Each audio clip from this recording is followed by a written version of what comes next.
Hello everyone, welcome back to my channel. I really hope all of you are having a wonderful and blessed Wednesday. A new $1,400 stimulus check could be arriving soon for millions of Americans. Negotiations on President Biden's new infrastructure package are currently stalled. Here's your daily news report and fourth stimulus check update. This Friday evening, I will be giving away another $75 Amazon gift card. To enter the giveaway, all you need to do is subscribe to my channel, like this video, and also comment below.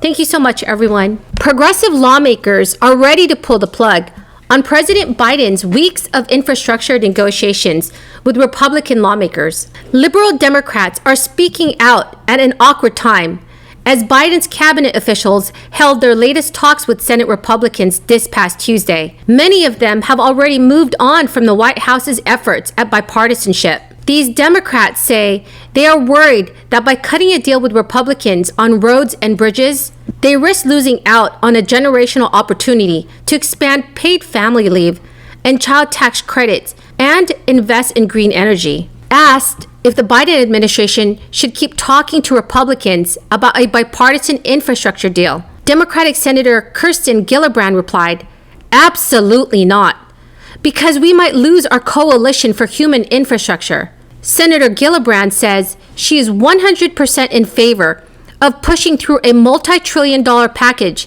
using the budget reconciliation process. She also stated, "I do not think that the White House should relegate recovery to the judgment of Mitch McConnell because he will not function in good faith.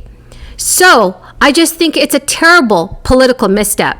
House progressives sent their own warning to House Speaker Nancy Pelosi and Senate Majority Leader Chuck Schumer, arguing in a letter that Democrats should pursue a multi-trillion-dollar bill sweeping Biden's priorities together. Also noting an ambitious package combining physical and social investments hand in hand. It's the strongest sign yet that a growing number of liberals are done with trying to cut an infrastructure deal with Republicans that costs $800 billion at most and kicks other priorities down the road. Democratic Representative Ruben Gallego, one of roughly 60 House liberals who signed the letter, said, "Republicans are not being even players, and we should just move on without them." He dismissed the GOP's $800 billion plan as a counting gimmick rather than a serious proposal. Democratic Representative Mark Pocan, another senior progressive, called the GOP's latest counteroffer ridiculous and said the Republican list of proposals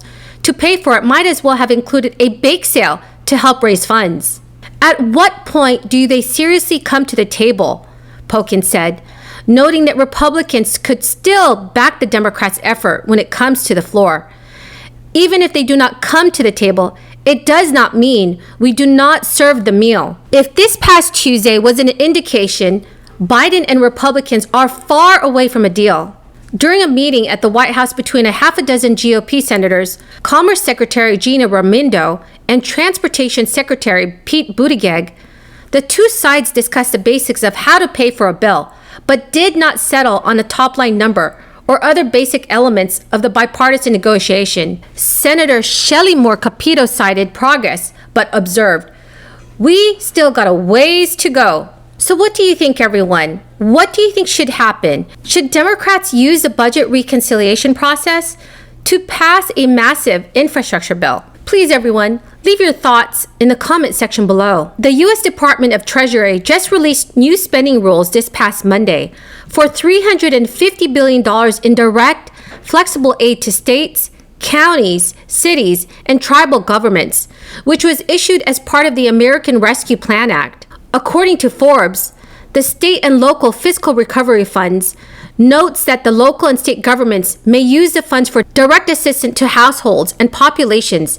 facing negative economic impacts due to this crisis. In its final rule, the Treasury Department wrote that cash assistance grossly exceeding the prior federal stimulus checks of $600 and $1,400 would be outside the scope of eligible uses under the law and could be subject to recoupment. This is really amazing news, everyone.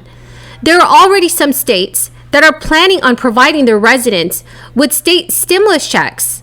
Residents of some states already received additional stimulus money this spring from their own state. For instance, the state of California issued a $600 payment to households with an income below $30,000 and those who missed out on prior federal stimulus funds because they have an individual tax identification number instead of a social security number. The state of Maryland, Colorado, and New Mexico also issued payments to taxpayers who met certain requirements. The Treasury Department also specified who might be eligible for financial assistance, narrowing the parameters to those who have experienced unemployment or increased food or housing insecurity, or is low or moderate income, who have experienced negative economic impacts resulting from this crisis. Even if your state opts out not to use their funding for direct cash assistance, you might have more money coming your way in 2021. Democrats in both the House and Senate are still pushing for additional stimulus payments for millions of Americans. To convene the leaders of the major economies around the world, from Russia, China, India, Japan, the European Union. I convened them all. I think there are 48 or 50 heads of state, presidents, and prime ministers. A meeting I hosted by the White House, one of the most consequential issues facing the world, the climate crisis. And I made it clear at the outset, as each of these folks came on, what I've long believed.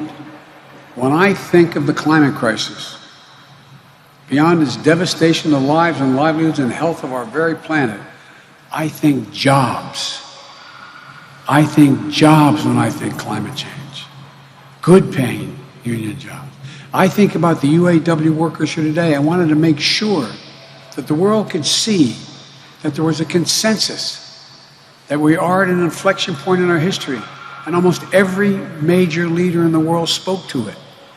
If we act to save the planet, we can create millions of good-paying jobs, generate significant economic growth and opportunity to raise the standard of living for people not only here, but around the world. But I also wanted to put the world on notice. America is back. America is back. And the competition for the 21st century, the future will be built right here in America. Look at this plan. We're moving, we're working again, we're dreaming again, we're discovering again, we're leading the world again. We have shown each other in the world that there's no quit in America. There's simply no quit in America. And that's never, ever. It's every time I have these sometimes knockdown, drag them outs with heads of state in private, they'll say something, I say, look, it's never been a good bet to bet against America. Never, never, never. This is the United States of America. There's not a single thing, and I believe this every fiber of my being, not a single thing, nothing beyond our capacity when we act together. And that's exactly what we're about to do, starting with all of you, and thank you for allowing me to be here. May God bless you, and may God protect our troops. So that is the end of the video, everyone. I hope you found this video helpful. This coming Friday evening, I will be giving away another $75 Amazon gift card. To enter the giveaway, all you need to do is subscribe to my channel, like and share this video, and also leave a comment below. Thank you so much, everyone, and have a very, very blessed Wednesday.